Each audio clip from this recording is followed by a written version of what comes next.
I grew up in a neighborhood where ambition was considered suspicious, not because people didn't want better lives, they did, but because wanting something visible, something public, felt like asking to be cut down.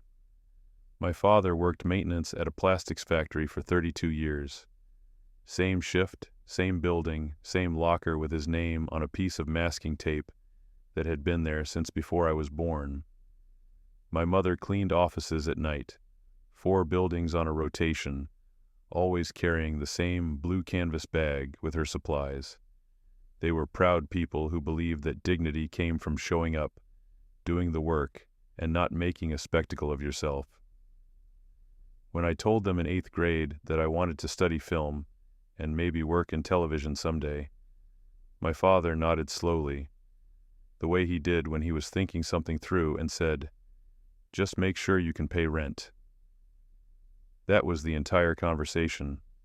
Not discouragement exactly, not enthusiasm either, just a practical reminder that dreams were fine as long as they didn't interfere with survival. My mother was quieter about it.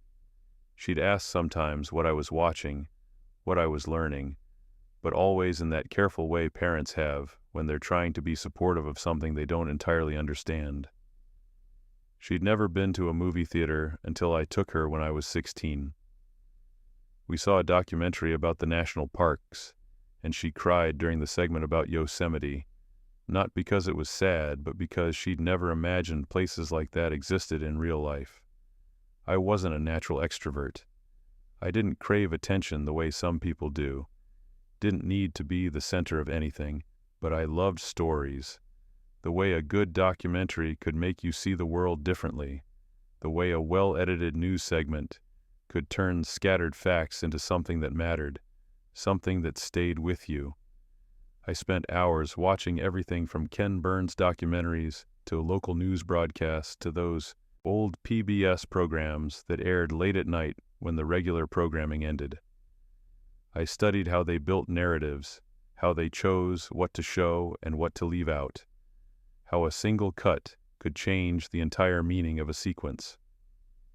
I started making short videos in high school with a borrowed camera, nothing fancy, just a handheld consumer model that one of my teachers let me check out from the media lab. I did interviews with people in my neighborhood about their lives. There was an elderly veteran named Curtis who lived 3 houses down from us, who'd fought in Korea and never talked about it with anyone. I spent 4 afternoons with him, just listening, and he told me things about fear and cold and watching friends die that he said he'd never told his own children. There was a single mother named Erica who'd built a small catering business from her kitchen, working around her kids' school schedules, turning $30 of ingredients into meals she sold for enough to cover rent and utilities with a little left over for savings. Nobody famous, nobody important by conventional standards, but their stories felt real to me in a way that nothing else did, and I wanted to learn how to tell them properly. I wanted to understand the craft of taking someone's truth and presenting it in a way that honored what they'd lived through while making it accessible to people who'd never experienced anything similar. My high school had a media program, bare bones, mostly focused on teaching kids how to use Microsoft Office and basic graphic design. But there was one teacher, an older man named Oscar Keating, who'd worked in local television back in the 70s before coming to teaching. He saw something in the videos I was making and started staying late twice a week to teach me editing on the school's ancient software. He showed me how to build sequences, how to use pacing to create emotional impact, how to choose interview clips that revealed character rather than just information. "You've got an eye for this," he told me once, reviewing a piece I'd done about the closure of a neighborhood factory. "You see people clearly, that's rare. Most people see what they expect to see, or what they want to see. You actually look." I didn't know if that was true, but I wanted it to be. By the time I got to Northern State University, I'd saved enough from working at a grocery store, 3 years of after-school shifts, weekends, summers, to buy decent editing software and a used camera that was a generation old but still functional. I had a portfolio of maybe 8 short pieces, none longer than 6 minutes, all focused on ordinary people living ordinary lives in ways that I found quietly extraordinary. Northern State wasn't prestigious. It wasn't the kind of school that appears in rankings or sends students to network television or gets mentioned in industry publications. It was a regional public university that served mostly first-generation college students and people from working-class families who needed to stay close to home while getting their degrees. The campus was a collection of brick buildings from different decades that didn't quite match, surrounded by parking lots and service roads, and the kind of practical landscaping that required minimal maintenance. The communications program was small, maybe 80 students total across all 4 years, and most of them were there because they wanted to work in local news or corporate communications or maybe public relations for small firms, practical careers, sustainable paths, the kind of jobs where you could make a living without anyone ever knowing your name. I respected that. I wanted something similar, honestly. I just wanted to be good at it. I wanted to develop the skills to tell stories that mattered, even if the only people who saw them were viewers in a 3-state region watching the evening news before bed. The program was housed in Lawrence Hall, a building that had been updated sometime in the mid-90s and then apparently forgotten. The equipment was functional but outdated. Cameras that still used tape, editing bays with software that was 3 versions behind current industry standards, a studio with lighting equipment that had been state-of-the-art when my parents were in high school. The hallways had that particular smell of old carpet and electrical components that had been running too long, and the fluorescent lights hummed in a way that gave you headaches if you spent too many hours there. But Professor Denise Hawthorne's classroom was different. She'd fought the administration for years to get proper lighting equipment, professional-grade cameras and editing bays that actually worked. She'd used her connections from her years in public television to secure equipment donations, and she'd personally funded some purchases when departmental budgets came up short. Her classroom was in the northwest corner of the 3rd floor, a converted studio space with tiered seating facing a production area where she would screen student work and professional examples on a projection system she'd installed herself. I'd heard about her before I ever sat in her class. Other students described her as brilliant but intense, someone who could identify exactly what was wrong with your work in 30 seconds and make you feel grateful for the criticism. She'd worked in public television for 15 years before coming to Northern State, producing documentary segments that had won regional awards and a few national recognitions. She wasn't famous, but she was respected in the circles that mattered to people like me. The world of serious documentary work, educational programming, journalism that tried to do more than just fill airtime. She taught media production and ethics, a required course for all juniors in the program, and enrollment was capped at 25 students. It met twice a week, Tuesday and Thursday evenings, 6 to 9 p.m., which meant it interfered with most part-time work schedules, but also meant we had full access to equipment and studio time when the rest of the building was empty. I was genuinely excited to study under her. I'd watched several of the documentary segments she'd produced during her public television career, a piece about migrant workers in agricultural communities, a profile of a small-town newspaper struggling to survive in the digital era, a series on environmental justice in rural communities. The work was careful and thoughtful, focused on giving voice to people who were rarely heard. It was exactly the kind of work I wanted to learn to do. The first day of class, Professor Hawthorne spent 20 minutes just looking at us. 25 students sitting in tiered seats, notebooks open, waiting for syllabi and introductions and the usual first-day routine. She stood at the front of the room, silent, studying our faces, and the silence stretched until it became uncomfortable. "This is a professional program," she said finally, "not a hobby, not an exploration. If you're here because you think media production sounds interesting, or because this was the only communications class that fit your schedule, you should leave now. I don't have time to waste on people who aren't serious. Nobody left. Good, she said. Then let's establish what serious means. She pulled up images on the projection screen. Professional documentary work, network news packages, acclaimed short films. This is the standard you're attempting to reach, not approximating, not working toward, reaching. If you submit work that doesn't meet professional standards, I will tell you it doesn't meet professional standards. If you're not capable of this level of work, I will tell you that too. I am not here to encourage you. I am here to train people who have the capacity to succeed in this field, and to help the rest of you understand your limitations early enough to choose different paths. I remember writing that down in my notebook. Understand your limitations early. At the time, I thought it was refreshingly honest.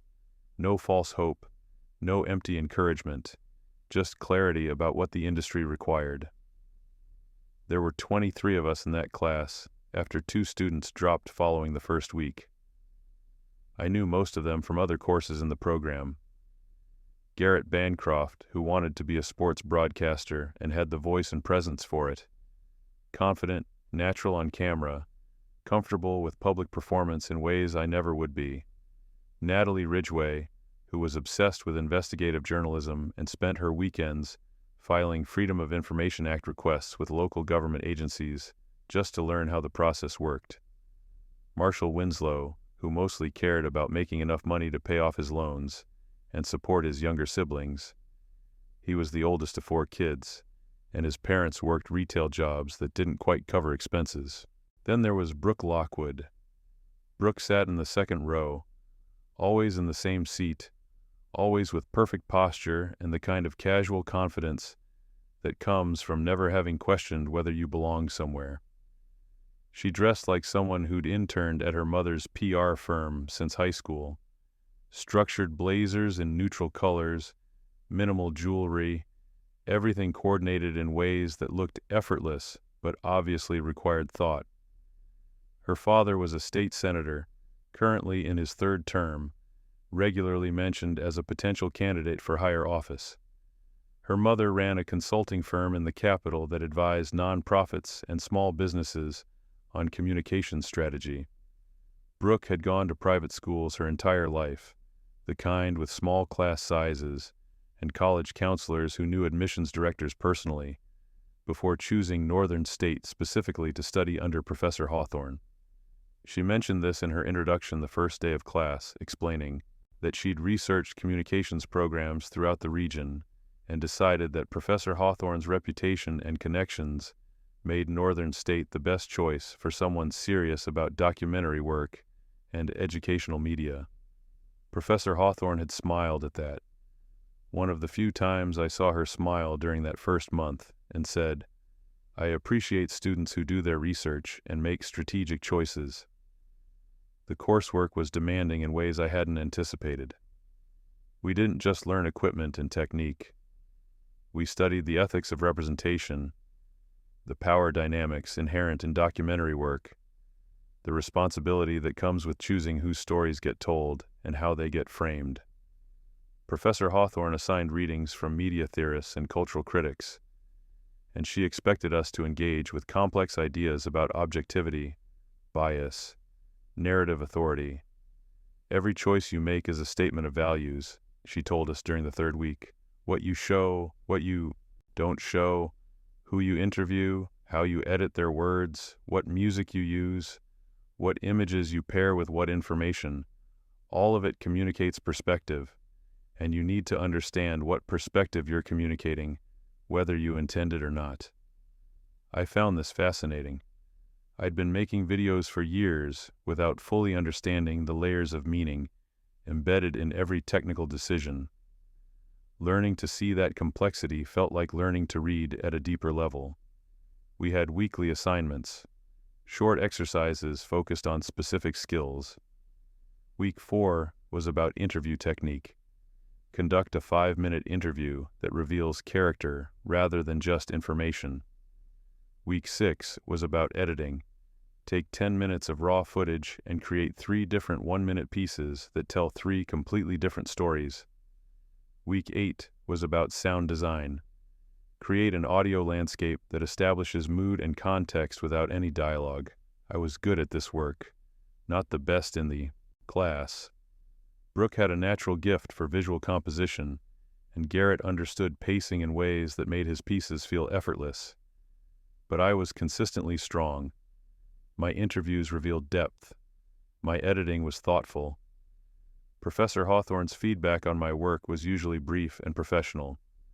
Solid work, good instincts, watch your pacing in the second act. I worked hard. I spent hours in the editing lab, often staying until the building closed at midnight, then coming back when it opened at 7 a.m. I watched everything Professor Hawthorne recommended, read everything she assigned, pushed myself to understand not just how to execute techniques, but why certain choices worked and others didn't. We started dating 6 weeks into the semester, Brooke and I. It surprised me as much as anyone. Brooke had been assigned as my partner for a project analyzing local news coverage of a municipal corruption scandal, a small-scale fraud case where a city council member had been approving contracts for his brother's construction company. We had to compare how 3 different local stations covered the story, analyzing what sources they used, what information they emphasized, how they framed the ethical questions. We spent hours in the editing lab, going through footage, arguing about framing and context and what constituted fair representation. Brooke was sharp in a way that made conversations feel competitive and exciting. She'd challenge my interpretations, push back on my conclusions, force me to defend my reasoning. When I'd argue that one station had been more thorough in their sourcing, she'd pull up examples showing where they'd failed to pursue contradictory information. When she'd claim another station had been more balanced, I'd point out subtle editorial choices that revealed bias. It was the first time I'd felt intellectually matched by someone in a way that wasn't threatening. We could disagree completely and still respect each other's reasoning. We could both be partially right. The arguments themselves were valuable, regardless of who won them. We submitted the project on a Tuesday evening, stayed late to finish formatting the analysis paper, and editing our supporting video examples. When we finally finished, it was almost 1 a.m., and we were the only people in the building. The hallways were dark except for emergency lighting, and our voices echoed when we talked. "I think we did good work," Brooke said, saving the final files to the network drive. "We did," I agreed.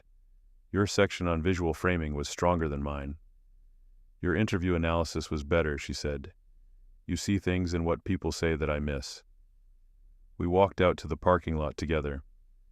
It was October, cold enough that I could see my breath, and Brooke's car was parked under one of the streetlights at the far end of the lot. When we reached it, she turned to face me and kissed me, quickly, almost experimentally, then pulled back to gauge my reaction. "I've wanted to do that for 3 weeks," she said. "I had no idea," I said, which was true and probably obvious from my expression. "I'm private about personal things," she said. "But I like you. I like how you think. I'd like to see where this goes, if you're interested." I was interested. We didn't broadcast the relationship. Northern State wasn't the kind of place where people cared much about who was dating whom. Most students were too busy balancing work and classes and family obligations to pay attention to campus social dynamics. But Brooke was private by nature, and I respected that.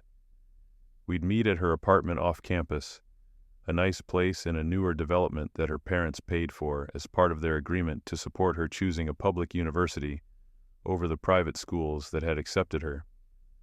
The apartment was on the 3rd floor of a building that looked like every other mid-range apartment complex in college towns. Beige exterior, small, balconies, a gym and pool that residents rarely used. But inside it was carefully decorated in ways that reflected actual thought, rather than just filling space with furniture. Brooke had framed prints on the walls. mostly documentary photography, black and white images from the civil rights era, images from the Dust Bowl, contemporary work by photojournalists she admired.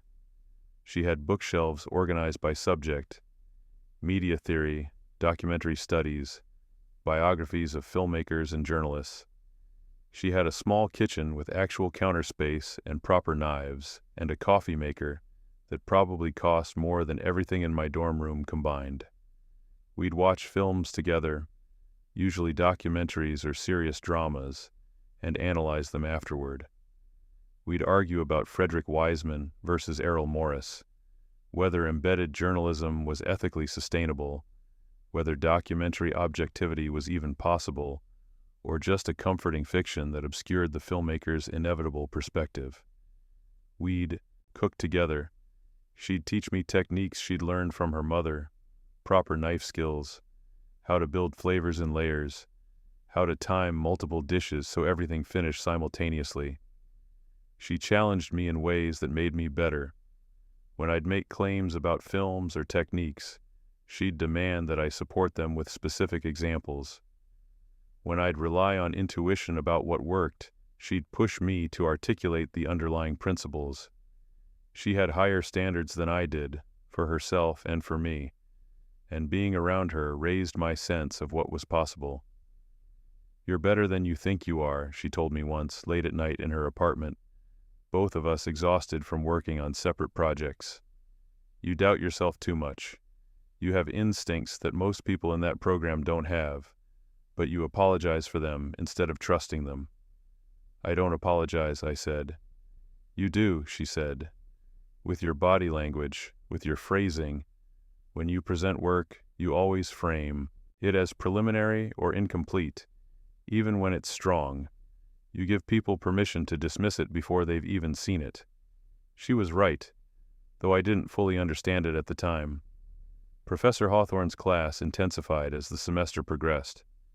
We moved from technical exercises to larger projects. Short documentary pieces, news packages, investigative segments that required real research and multiple interview subjects. The critiques became more detailed and more pointed. Professor Hawthorne expected not just technical competence, but conceptual sophistication. She wanted us to understand the politics of representation, the ethics of storytelling, the responsibility that came with having the power to shape how audiences understood the world. "You are not neutral observers," she told us repeatedly. "You are participants. Your presence changes what you document. Your choices shape what people believe.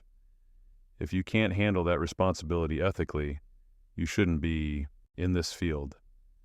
She was particularly hard on work that she considered sentimental or pandering, pieces that tried to manipulate emotional responses rather than earning them through careful storytelling.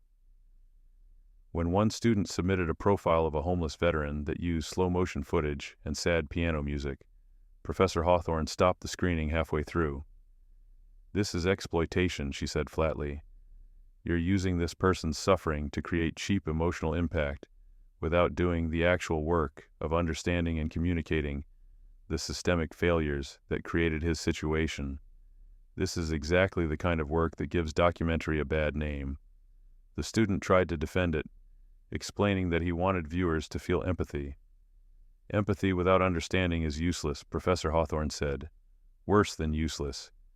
It makes people feel like they care without requiring them to think. Your job is not to make people feel good about feeling bad. Your job is to help them understand complex realities clearly enough that they can make informed decisions about what should change." I agreed with her. I still do. But the way she delivered the criticism was brutal, and the student left class that night looking devastated. The major assignment for the semester was a 10-minute documentary piece on a subject of our choosing. It was worth 40% of our grade and would be screened for the entire class over 3 sessions near the end of the semester. Professor Hawthorne emphasized that this was our opportunity to demonstrate everything we'd learned: research methodology, interviewing skills, narrative structure, ethical considerations, technical execution. This should be work you're proud to show, she said. Work that represents your capabilities and your values. Work that could serve as a portfolio piece if you pursue careers in this field. Don't waste the opportunity on safe choices or easy subjects. Push yourselves. I spent 2 weeks choosing a topic. I considered profiles of local artists, investigations of housing policy, examinations of how different communities were affected by economic changes in the region. Nothing felt right. Nothing felt like it would push me in the ways Professor Hawthorne was demanding. Then I met Curtis Ridgway. I'd been driving through one of the poorest neighborhoods in the city, the kind of area where the streets had more potholes than pavement, and half the streetlights were broken and houses had bars on the windows. I was there because I'd been researching food deserts, areas where residents didn't have access to grocery stores selling fresh food, and I was documenting which neighborhoods qualified and what resources existed. I saw the community center by accident. It was in a converted warehouse, painted bright blue, with a hand-painted sign that said Southside Youth Center and listed hours and activities. There were kids outside playing basketball on a court that had been painted on the parking lot, and through the windows I could see more kids inside at computers and tables. I went inside and asked to speak with whoever ran the place. Curtis Ridgway was 47 years old, tall and still moving with the fluid grace of someone who'd been an athlete. He'd grown up in that neighborhood, left for college on a basketball scholarship to a Division II school, played professionally overseas for 6 years, mostly in Europe, making decent money but never quite reaching the level where you get rich or famous. When his playing career ended, he came back to his neighborhood and used his savings to buy the old warehouse and convert it into a space where kids could go after school. I saw what happened to kids here when they had nowhere to go, he told me during our first conversation. They're not bad kids. They're bored kids in a place that's got nothing for them. No programs, no safe spaces, no adults paying attention unless they get in trouble. I wanted to create an option, not save anybody, not be anybody's hero, just create an option. The center operated on a mix of small grants, private donations, and Curtis's own money. It was open 6 days a week, 3 to 8 p.m., and offered basketball, computers, tutoring, arts programs, just space to exist that wasn't the street or an overcrowded home. Curtis employed 3 part-time staff and relied on volunteers from local colleges and churches. I asked if I could film there, create a documentary about the center and the work he was doing. Why? He asked directly. Because I think people don't understand what it actually takes to run a place like this, I said. They see the problems in neighborhoods like this, but they don't see the people doing the daily work to create alternatives. I want to show that reality. He thought about it, then agreed on the condition that I wouldn't make the kids perform for the camera or turn their lives into poverty porn. Their dignity matters more than your grade, he said. You remember that, we're fine. I spent 5 weeks filming at the center.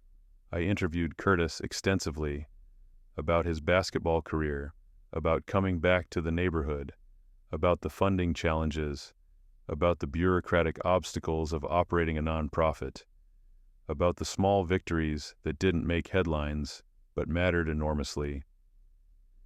A kid who'd been failing math brought his grades up to a B. A 15-year-old girl who'd been in trouble for fighting hadn't had an incident in 4 months. A group of middle schoolers had started a podcast about gaming that they recorded at the center and uploaded weekly. I interviewed kids who used the center, asking them what it meant to have this space available. I interviewed parents who relied on it for after-school care they couldn't otherwise afford. I interviewed the city councilwoman who'd helped Curtis secure the initial grant. And I pressed her on why more funding wasn't available, why programs like this were always operating on the edge of financial collapse.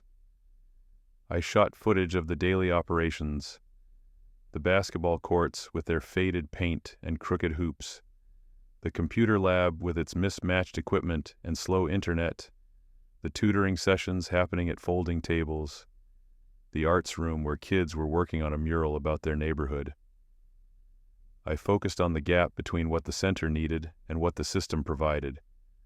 The quiet competence of people doing necessary work without recognition or sufficient support.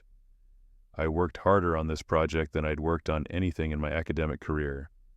I spent hours editing, trying different narrative structures, testing different ways of organizing the material. I wanted to show Curtis's competence without making him seem superhuman. I wanted to show the kids' lives honestly without reducing them to problems that needed solving. I wanted to show the structural failures that made places like this necessary without making the piece feel like a political lecture. Brooke watched multiple drafts and gave me detailed feedback. "You're too careful in the middle section," she said during one review. "You're pulling punches when you should be direct about the funding failures. Just state it clearly. The city has money for downtown development, but not for programs in poor neighborhoods. That's the reality. Show it."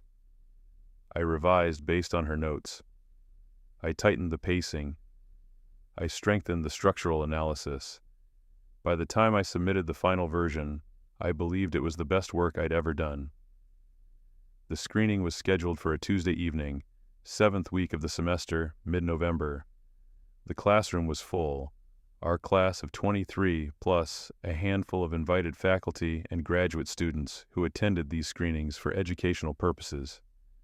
Professor Hawthorne always created an atmosphere of seriousness around these presentations, treating them like professional screenings rather than student projects. She'd dim the lights, ensure the sound system was properly calibrated, insist on silence during the viewing. My piece was scheduled to play second, after Garrett's profile of a high school football coach who'd turned around a struggling program through discipline and relationships rather than just athletic skill. Garrett's piece was solid. Good interviews, clear narrative, strong pacing. The class responded well to it. Professor Hawthorne's feedback was positive. Professional work. You understand sports storytelling and you execute it cleanly. This could run on local television without significant changes. Then it was my turn. The piece began with exterior shots of the neighborhood. Empty lots, boarded windows, broken infrastructure. No narration, just ambient sound and visuals establishing context. Then Curtis's voice over those images. People see this neighborhood, and they think they know what it is. But they're looking at systems, not people, and people are always more complicated than the systems that fail them.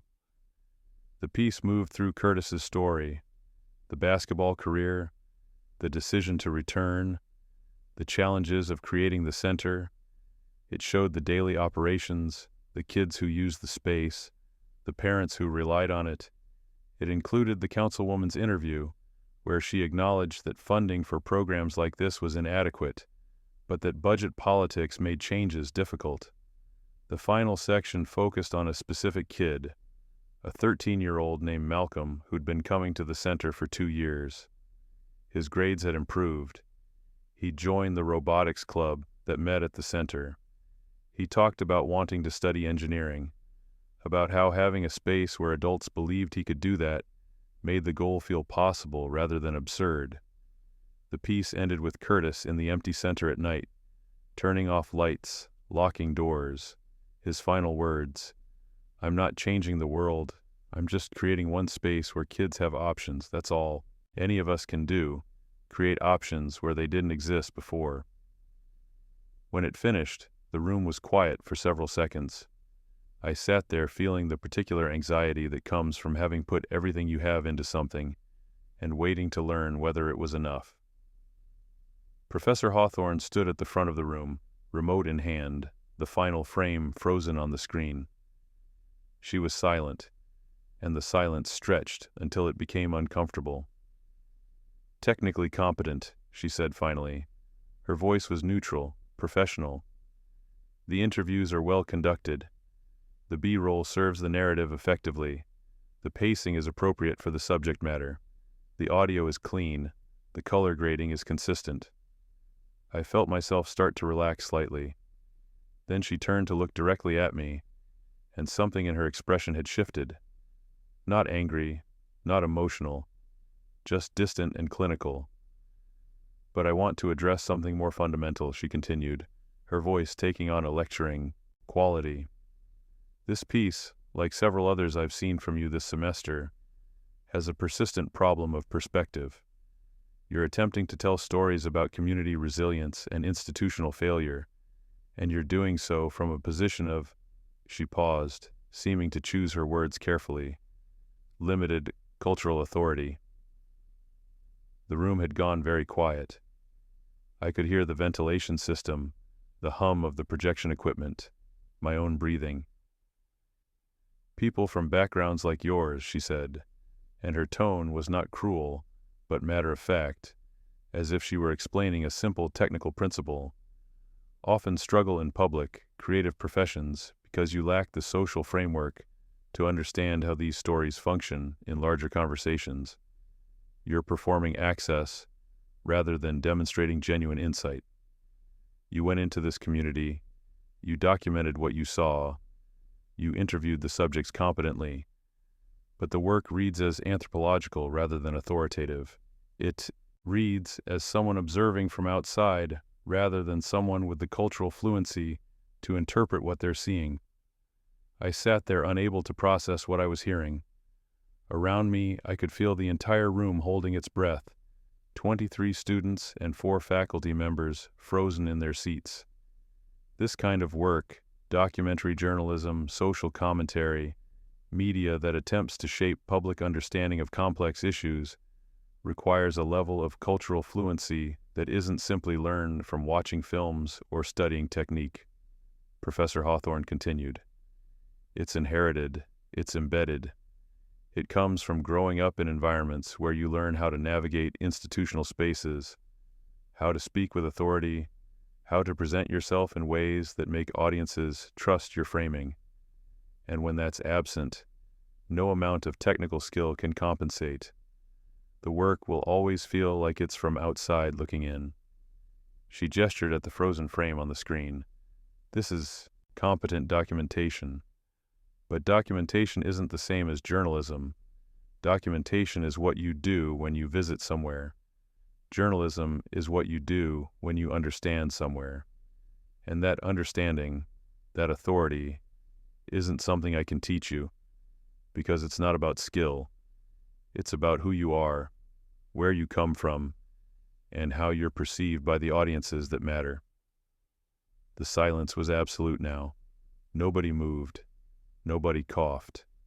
I don't think anyone was breathing. "You're technically capable," Professor Hawthorne said, and now she was looking directly at me, her expression not unkind, but completely certain. "And I don't doubt your sincerity or your work ethic. You clearly care about these subjects, but this field, especially at the levels where real impact happens, national programming, influential documentaries, journalism that shapes policy, requires more than caring and more than technical capability. It requires the kind of social credibility that allows audiences to trust your framing implicitly, to believe that you understand what you're showing them, to grant you authority. And that's not something you can build from scratch. It's something you either have or you don't." She paused, and in that pause I could feel my entire understanding of myself beginning to collapse. "The question you need to ask yourself is whether pursuing this path is realistic," she continued, "or whether your talents might be better applied in support roles, where your background would be less of a liability. Production coordination, technical operations, research assistants, these are important roles. They're necessary, and they're roles where technical competence matters more than social positioning. You could have a good career in those areas. You could make a sustainable living. You could contribute to important work, but you need to be realistic about where your path leads and where it doesn't." She looked away from me, back to the rest of the class. "I say this not to be cruel, but to be honest," she said. "The kindest thing an educator can do is help students understand their realistic options early enough to make informed decisions about where to invest their time and energy. False encouragement serves no one. Then she checked her notes and said, "Next we'll screen Natalie's piece on local government accountability." Someone laughed, not loud, not cruel, just a nervous release of tension, that particular sound people make when something uncomfortable has happened and they don't know how to respond to it. Then another person laughed, and another. Not the whole class, maybe 5 or 6 people, but enough that the sound filled the room, enough that it felt like consensus, enough that it felt like agreement. I looked at Brooke. She was 2 seats to my left, close enough that I could see her face clearly in the reflected light from the screen. She wasn't laughing, but she wasn't looking at me either. She was staring straight, ahead at the screen where Natalie was setting up her piece, her expression carefully neutral, her posture unchanged, as if this was happening to someone else in some other room, and the best strategy was to simply wait for it to pass, to not be associated with it, to let the moment move on without marking her as adjacent to the person it was happening to. I watched her not look at me. I watched her choose invisibility over acknowledgement. I watched her decide that surviving this moment meant not standing next to me. Natalie's piece started playing. It was about municipal budget allocation, about how city councils made decisions about infrastructure spending. Well researched, clearly argued. I don't remember any of it. I sat there for the remaining 90 minutes of class. I don't remember what I was thinking. I don't remember the other documentaries that screened. I don't remember whether anyone spoke to me when class ended. I remember gathering my notebook and my bag. I remember walking out of the classroom into the hallway where the fluorescent lights were too bright, and the air smelled like old carpet and cleaning chemicals. I remember walking across campus in the cold November wind cutting through my jacket, my hands numb, my face numb, everything numb. I went back to my dorm room. My roommate wasn't there. I sat on my bed in the dark and didn't turn on any lights. The next day I tried to function normally. I went to my morning classes, media history at 9 a.m., statistics for social sciences at 11. I sat in the back row of both, took notes I wouldn't remember later, participated in nothing. Between classes I walked around campus, no particular destination, just moving because staying still felt impossible. I worked my Wednesday afternoon shift at the university library, 2 to 6 p.m. I shelved books in the 300 section, social sciences, political science, sociology, all the theories about how societies function and what makes systems fail. I helped a freshman find sources for a paper on income inequality. I helped a graduate student locate journals that weren't available digitally. I performed every task with mechanical precision, following the scripts, executing the procedures, giving no indication that anything was different or wrong. At 6 p.m., I left the library and walked to the dining hall and ate dinner alone. Grilled chicken, rice, steamed vegetables. I ate everything on my plate because eating was something you were supposed to do, and doing what you were supposed to do was easier than thinking about what you actually wanted. Brooke texted me at 7:30. "Can we talk?" I didn't respond immediately.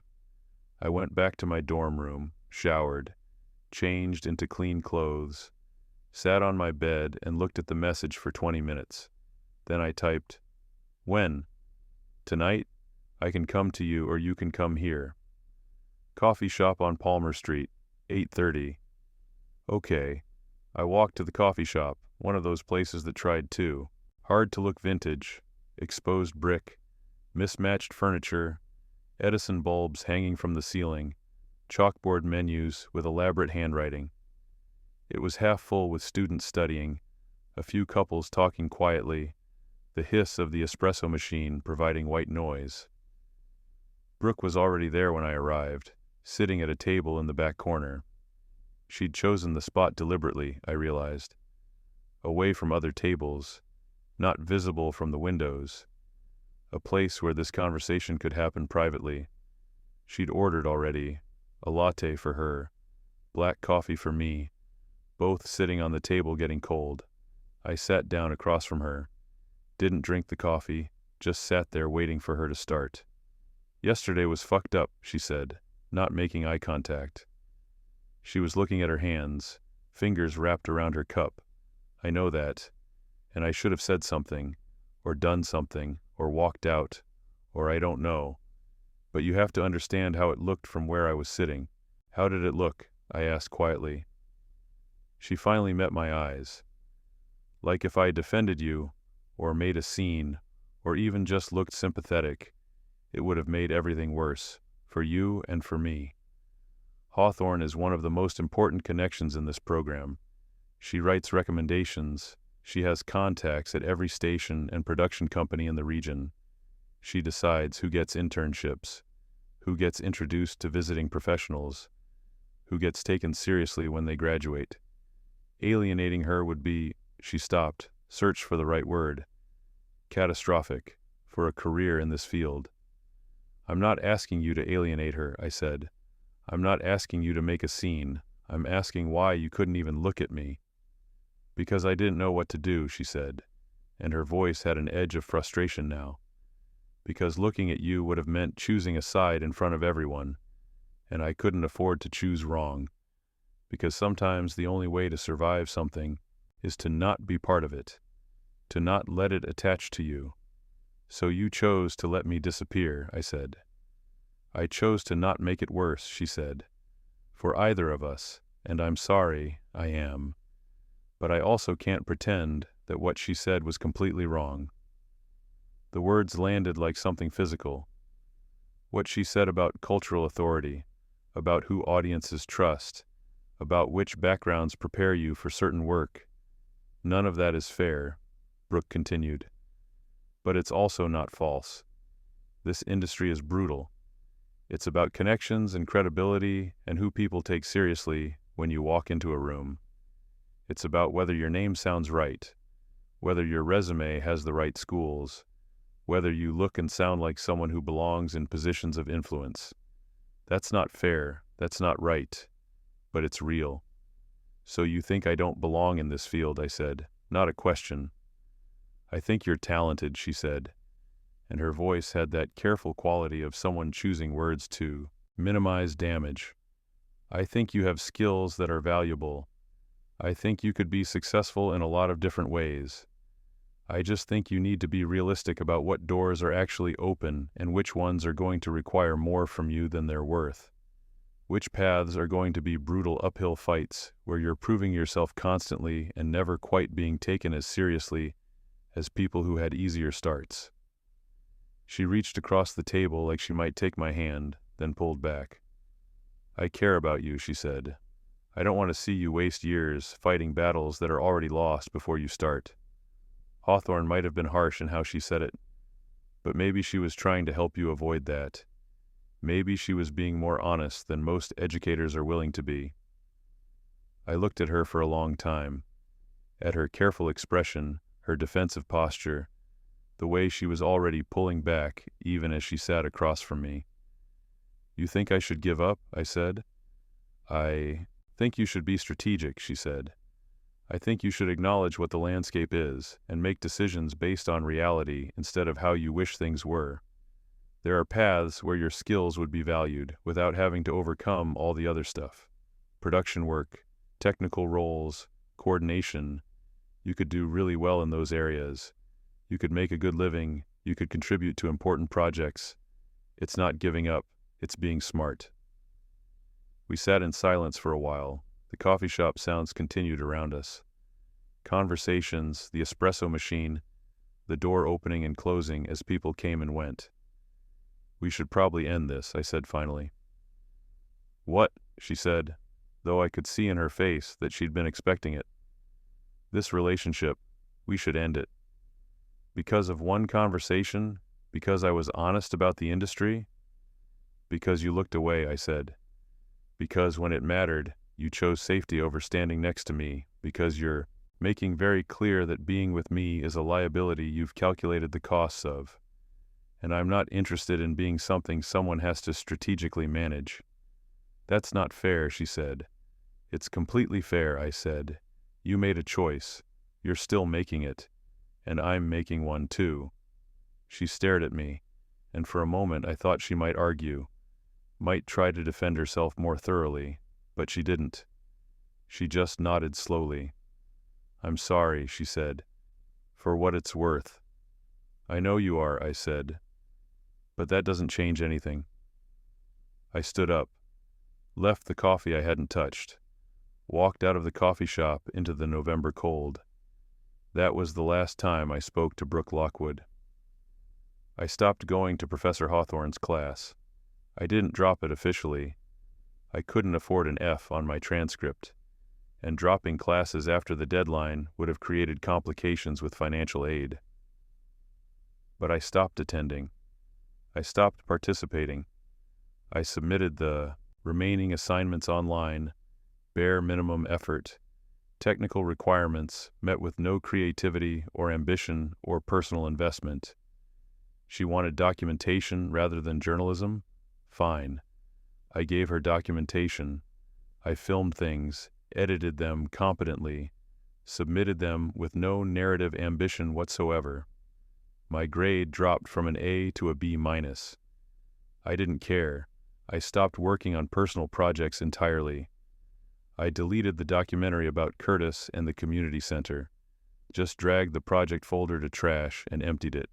Hundreds of hours of work gone in 5 seconds. I deleted everything else I'd been working on. Short pieces about neighborhood gardens, about immigrant-owned restaurants, about elderly people living alone, about all the ordinary lives I'd found quietly extraordinary. All of it gone. I avoided the communications building entirely. I rearranged my schedule so I didn't have to walk past Lawrence Hall.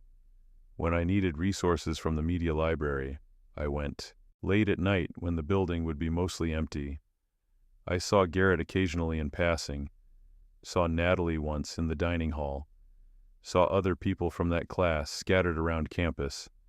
I didn't engage, didn't make eye contact, just kept moving. Garrett found me in the university library one afternoon, 3rd week after the screening, 4th week of December. Finals were approaching, and the library was packed with students studying. I was working my shift, shelving returns, trying to lose myself in the mechanical simplicity of alphabetization. "You're just going to disappear?" he asked, appearing suddenly in the aisle where I was working. "Let her win like that?" "I'm not letting anyone win," I said, not looking at him, continuing to shelve books. "I'm being realistic about my options." "That's bullshit," he said. "You're the best editor in that program and everyone knows it. You see things other people don't see. You understand narrative structure better than anyone except maybe Brooke. Hawthorne knows that too. That's probably why she came at you like that, because you made her uncomfortable." "I don't care," I said, and meant it. "I'm done with that whole path." "So what, you're just going to quit? Find some other major? Work in a warehouse somewhere?" "I'm going to finish the degree," I said, "and then I'm going to find work where being invisible is considered a virtue, where technical competence matters and background doesn't, where I show up, do the assigned tasks, collect a paycheck, and nobody cares who I am or where I came from." "That's the saddest thing I've ever heard you say," Garrett said, looking at me like I was someone he didn't recognize. "Maybe it is," I said, "but it's also the only realistic response to what happened. Hawthorne was right about one thing. Some doors aren't open regardless of how hard you work or how good you are. And I'm done pretending otherwise." "What about Curtis?" Garrett asked. "What about that center? You going to tell him you spent 5 weeks filming his life and then just deleted it because some professor hurt your feelings?" That landed. I stopped shelving, turned to look at him. "I'll tell him the truth," I said, "that I learned the work wasn't for me, that I'm pursuing different paths, that I'm grateful he gave me access, but I won't be using the footage." "He'll understand that's bullshit," Garrett said. Probably, I said, but it's still what I'm going to tell him. Garrett shook his head, started to walk away, then turned back. You know what makes me angry? It's not that Hawthorne's wrong. She's probably right that the industry is harder for people like you and me. It is. But you had something she doesn't have and never will. You actually understood those stories because you lived close enough to them to see them clearly, and you're throwing that away because she told you it doesn't matter. It doesn't matter, I said. That's the point. It doesn't matter what you understand if nobody trusts your authority to explain it. It doesn't matter what you see if nobody grants you credibility to interpret it. And I'm tired of fighting for credibility. I'm done. That was the last real conversation I had with anyone from the communications program. I finished that semester, B- in Professor Hawthorne's class, as in everything else. Over winter break, I stayed on campus, worked extra shifts at the library, spent Christmas alone in my dorm room eating takeout and watching football games I didn't care about. My parents had wanted me to come home, but I told them I needed to stay for work, which wasn't entirely a lie. Spring semester of junior year, I changed my focus completely. I dropped the remaining production courses from my schedule and loaded up on technical classes, media systems architecture, broadcast operations, digital production management, media law, and regulation. Classes where the work was mechanical and the evaluation was objective. Classes where you learned how systems functioned rather than how to create anything within them. Classes where success meant understanding infrastructure rather than having a voice. I was good at this work too. Better than good, actually. I understood how different technical components integrated into larger systems. I understood workflow efficiency and resource allocation. I understood the boring logistics that made creative work possible: scheduling, budgeting, equipment management, personnel coordination. I got straight A's in all of it. I stopped trying to tell stories and started learning the infrastructure that made storytelling possible. Senior year was more of the same. Technical courses, professional preparation, classes on project management and institutional systems. I did internship credit at a local television station, working in their operations department, learning their equipment, understanding their workflows, making myself useful in ways that required no visibility and no personal investment. I graduated on time, May, a Sunday afternoon with unreasonably hot weather. Commencement was held in the football stadium, thousands of graduates in identical gowns, families packed into the bleachers, administrators making speeches about purpose and potential and making a difference in the world. My parents came. My father wore a suit I'd never seen before, probably borrowed from someone at church. My mother wore a dress she'd bought specifically for the occasion and a corsage she'd made herself. They were proud in that quiet way people are when they're the first generation to see their child finish college, when education represents something they never had access to themselves. After the ceremony, my father shook my hand and told me he knew I'd figure out what came next. My mother cried and took pictures with her phone, too many pictures, from every possible angle. They bought me lunch at a chain restaurant near campus and asked about my plans, and I told them I was looking at jobs in media operations, maybe television production, support roles where my skills would be valued. Sounds practical, my father said, which was his highest form of approval. We said goodbye in the parking lot. They had a 6-hour drive home, and my father didn't like driving after dark. My mother hugged me for a long time, told me she was proud, told me to call more often. I promised I would. I watched them drive away, then went back to my apartment and sat on my bed in the empty room, and felt nothing in particular about having finished college. I moved back home for the summer. My parents' house felt smaller than I remembered. I slept in my childhood bedroom with its outdated posters still on the walls. It felt like living in a museum of someone else's life. I got a job at a warehouse, overnight shifts, 10 p.m. to 6 a.m., loading trucks. The work was physical and mindless, and I preferred it that way. You showed up, you got your assignment, you loaded boxes according to the routing system, you went home. No creativity required, no personal investment necessary, no risk of exposure or judgment. The pay was decent. Working nights meant I didn't have to interact with many people. There were maybe 12 of us on the overnight crew, mostly men in their 40s and 50s who'd been doing this work for years. Nobody talked much. It was perfect. In August, I started looking for real jobs. I applied to 30 positions, production assistant roles at television stations, operations coordinator positions at media companies, technical support positions at video production firms. Most didn't respond. A few sent automated rejections. 3 invited me for interviews. The first was at a corporate video production company. The interview went well until they asked what drew me to their company, and I couldn't generate sufficient enthusiasm. They didn't call back. The second was at a public television station. The interview felt like reopening wounds.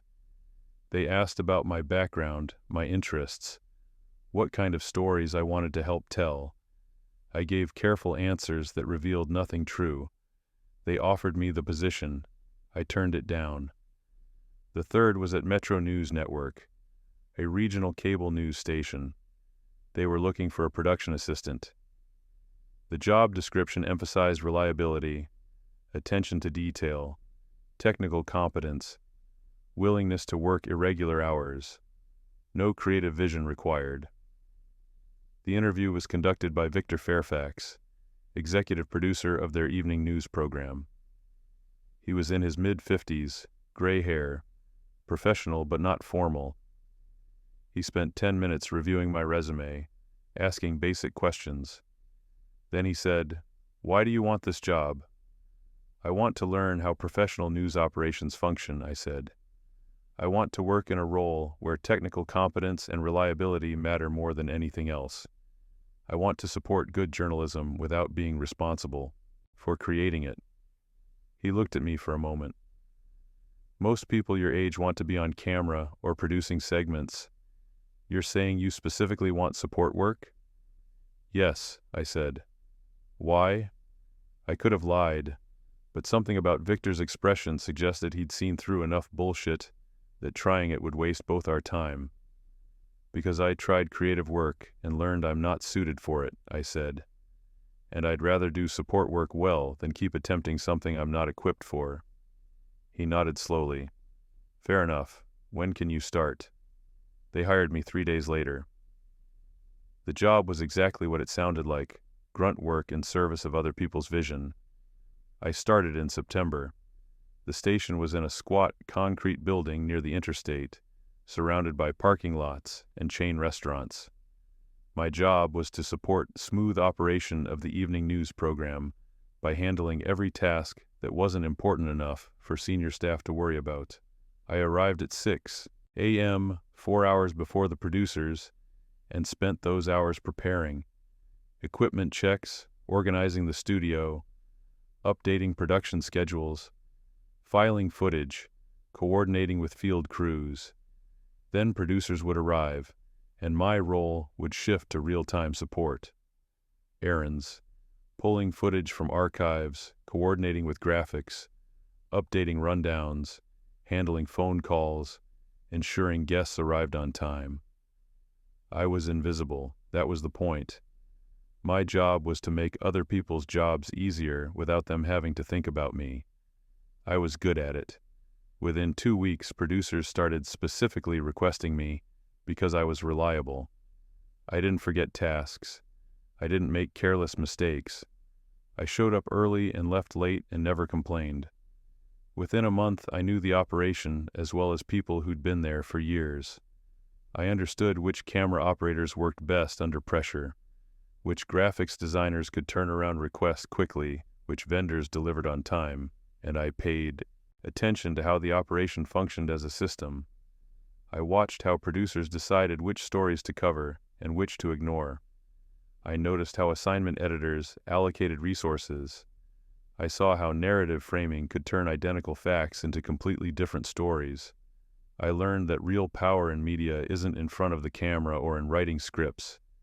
It's in controlling what gets seen, when it gets seen, and how it gets seen. It's in the infrastructure, the timing, the context, the exposure. After 6 months, one of the associate producers left for a larger market. Victor offered me the position without making me interview. "You understand how things work here better than people who've been here 3 years," he said. "You make things easier instead of harder. You want the job." I wanted the job. As associate producer, I had actual responsibility. I managed segments from conception through broadcast. I coordinated with reporters and crews. I reviewed rough cuts and provided feedback. I made decisions about what information was essential versus what could be cut for time. After another year, I was promoted to full producer. I oversaw multiple shows, managed a team of 3, had final approval on content and scheduling. I was 24 years old and making more money than my parents had ever seen. I was good at the work in ways that had nothing to do with creativity and everything to do with understanding systems. I knew how to manage personalities, how to anticipate problems, how to make executives feel competent and hosts feel supported. I moved to a better apartment, paid off my student loans in a single payment, started saving money in amounts that would have seemed impossible 3 years earlier.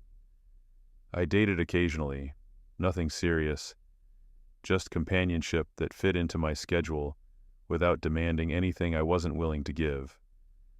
I stayed in shape, joined a gym, ran most mornings. I built a routine that was functional and sustainable. 3 years after starting at Metro News, I was promoted to senior producer. I oversaw multiple shows, managed a team of 8, had final approval on content and scheduling. I was 26 and making more money than my parents' combined annual income. And I never thought about Professor Denise Hawthorne or Northern State or that screening room until the day I did. It was a Tuesday morning, staff meeting, 4th year at Metro News. Victor was reviewing upcoming segments. "We're bringing in a guest expert for a special series on media literacy and educational ethics," he said, pulling up her bio. Denise Hawthorne, professor of communications at Northern State, used to work in public television, strong credentials. 3-part segment on how educational institutions should teach critical media consumption. I looked at the screen. There she was, older, grayer, same sharp features. "You all right?" Erica Southwick asked, sitting next to me. "Fine, just remembered I know her, had a class with her years ago." "Small world," Victor said. "Any concerns?" "No, she's qualified." And she was. I reviewed her materials, publications, speaking engagements, the media ethics course she taught. She'd built a respected second career as an academic authority on responsible journalism and educational standards. She consulted for school boards, spoke at conferences. As senior producer, I was responsible for preparing guest materials and managing technical execution, professional work, nothing personal. The first segment went smoothly. She was articulate, speaking about teaching students to identify bias, to question sources. After the taping, she stopped by the production booth. "Excellent work," she said. "You run a very professional operation." "Thank you, we try." She didn't recognize me. Why would she? I'd been one student among hundreds, and I'd disappeared from her class 7 years ago. The second segment focused on how educational institutions could prepare students for media careers while maintaining ethical standards. "Not everyone is suited for public-facing creative work," she said during the interview. "It's actually a kindness to help students understand their strengths and limitations early. Good educators guide students toward roles where they can actually succeed." I sat in the control room, watching, my expression neutral. That night I stayed late. I wasn't working on anything current. I was searching archives. Metro News had digital archives going back 23 years, plus partnerships with regional stations. I searched for Northern State, communications, media ethics. I found board meeting minutes from 8 years ago when the program had undergone accreditation review. There were complaints, documented concerns from students about inconsistent evaluation, about certain students receiving harsher criticism for equivalent work, about a culture that made some students feel unwelcome. The concerns hadn't resulted in formal action. The program had been reaccredited. Professor Hawthorne had received a teaching award the following year. I kept searching. Archived footage from a news story about Northern State implementing diversity initiatives. An interview with Professor Hawthorne from 6 years ago. We need to be realistic about who has the cultural background to succeed in highly competitive public fields. Lowering standards doesn't help anyone. Student newspaper archives. Opinion pieces from communication students who'd felt discouraged. Nothing specific enough to constitute formal allegations, just patterns. Social media posts, blog entries, forums where Northern State students shared experiences. Most were vague, but the patterns were there if you knew how to look. I compiled everything, organized it, created a timeline. All the research skills I'd learned in her class applied to her. I wasn't angry, I was methodical. The third segment was scheduled for the following Thursday. Ethics and Educational Authority, teaching the next generation of storytellers. I prepared standard materials, but I also created a supplementary folder of archive materials, board minutes, student newspaper articles, archived interview footage, public social media posts, all from publicly available sources. I sent it to our fact-checking team. Additional context on guests' educational philosophy may be relevant if conversation goes deeper. I sent a copy to Marshall Winslow, our host. Marshall was thorough. He liked having more background than needed. I sent a copy to Victor. Then I went home and slept better than I had in weeks. The interview was scheduled for Thursday at 7 p.m. live broadcast. Professor Hawthorne had requested live format. I arrived at 2 p.m., ran through standard preparations, everything normal. Professor Hawthorne arrived at 5:30, professional and prepared. Marshall was in his office, reviewing materials. I knew. He'd seen the supplementary folder because I'd checked the system logs. I hadn't spoken to him about it. The broadcast started at 7. The first 20 minutes were standard news segments. Then Marshall introduced Professor Hawthorne. The conversation started normally. Marshall asked about her teaching philosophy. Professor Hawthorne answered smoothly. She spoke about honest feedback, about guiding students toward paths where they can succeed. It's about cultural fluency, about whether someone has the social framework to understand how stories function. Some students, regardless of their technical skills, lack the cultural authority that audiences require. And that's not something you can teach. It's inherited, embedded. Marshall glanced at his notes. That's interesting. I have some archive footage here from a local news segment you did 6 years ago, where you made a similar point. Let's take a look. The archived footage played Professor Hawthorne saying almost word for word what she just said. When it finished, Marshall continued. We also have board meeting minutes from Northern State's accreditation review 8 years ago, where students expressed concerns about uneven evaluation standards. Multiple students reported feeling discouraged from pursuing creative careers based on their backgrounds rather than demonstrated skills. Were you aware of those concerns? Professor Hawthorne's expression changed.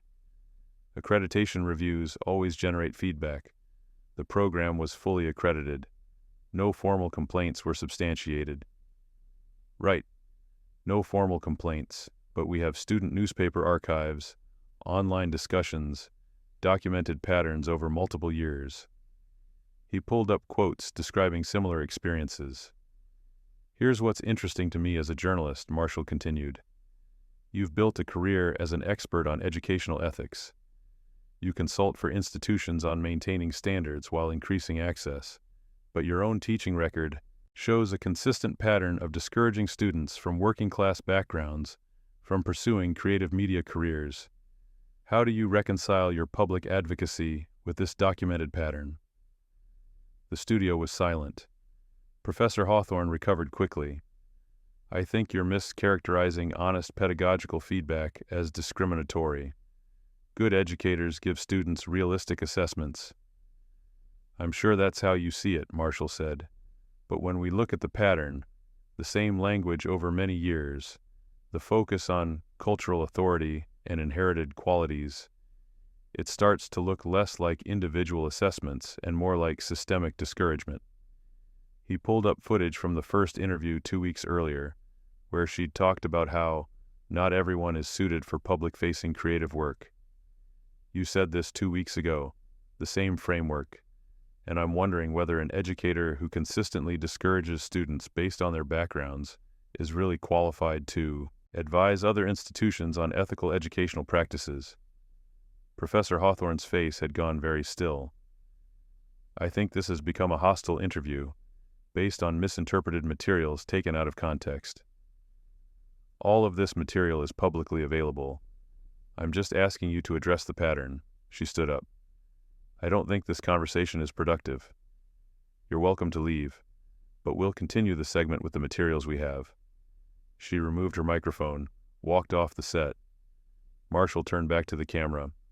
We'll take a brief break and return with analysis of what we've just seen. I watched from the control room, my expression neutral, my hands steady. The segment continued for another 12 minutes. Marshall brought in 2 guests, a higher education policy analyst and a former Northern State student who'd left the program after feeling discouraged. They discussed patterns in educational institutions, how implicit bias functions, why documentation matters for accountability. It was thoughtful, measured, devastating. The story was picked up by regional media within hours. By the next morning, it had reached education news sites. The Northern State Student newspaper did a deep investigation that found dozens of former students willing to speak on record. The university launched a formal review. Professor Hawthorne was placed on administrative leave. Within 3 weeks, she'd resigned. Within 2 months, she'd lost her consulting contracts and speaking engagements. I watched it happen from a distance. People congratulated Marshall on excellent journalism. Victor wrote a memo praising the segment. Nobody mentioned my name. Nobody knew I'd compiled the research. That was fine. Better, actually. The story wasn't about me. 6 months later, I was promoted to executive producer. Victor had been offered a position at a larger network and recommended me. At 29, I was one of the youngest in the region to hold that position. I ran the department methodically, professionally. I hired good people, gave them resources, held them to clear standards. I didn't play favorites. I evaluated work based on work. The department thrived. Our ratings improved. We won awards. I became known as someone who ran exceptional operations. I bought a house. My parents visited and my mother cried, seeing that I had a proper kitchen and a yard. I dated occasionally. Relationships that lasted a few months before fading. I wasn't building toward anything permanent. I saw Garrett sometimes. He'd become a sports broadcaster. We'd have dinner, talk about the industry, avoid discussing Northern State. You ever think about that screening? He asked once. No. Liar. I think about patterns, about systems, but not about individuals. That's wasted energy. He looked at me for a long moment. You know the scariest thing about you? I can't tell if that's actually true, or if you've just convinced yourself it is. Maybe both. I was 32 when I received the LinkedIn message. Direct message from Denise Hawthorne. The message was brief. I saw your promotion to VP of Regional Content Development. Congratulations. I always knew you had potential, even back in my class. I'm currently exploring opportunities in media consulting.